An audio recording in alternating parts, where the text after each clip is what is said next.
chikadoras! This is me, Yola Chika, ang chikador ng kapitbahay ni Marites pagdating sa showbiz chismis. So ito na nga mga chikadoras.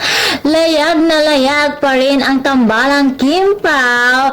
Kim Chiu masayang masaya sa pagbisita ni Paolo Avellino sa 8 Showtime. Lahat ng nabitin sa tambalang Kim Pao sa premiere night ng Elevator dahil nga matatandaan natin na umattend si Kim Chiu para suportahan ang kanyang ka-partner si Paolo Avellino sa kanyang pelikula na Elevator.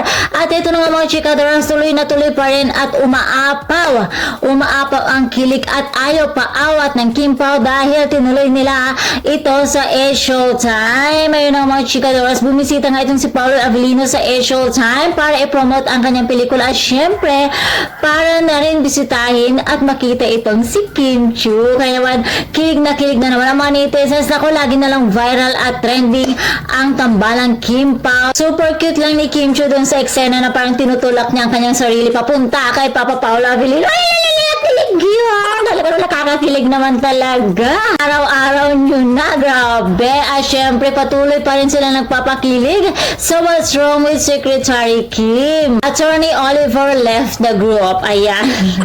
Mga chikadoras, sana lamang ay patuloy pa rin ang pag-aayuda sa atin ng tambalang Kim Pao. Yan lang mga chikadoras. And please, don't forget to like, share, and subscribe my channel. Thank you for watching.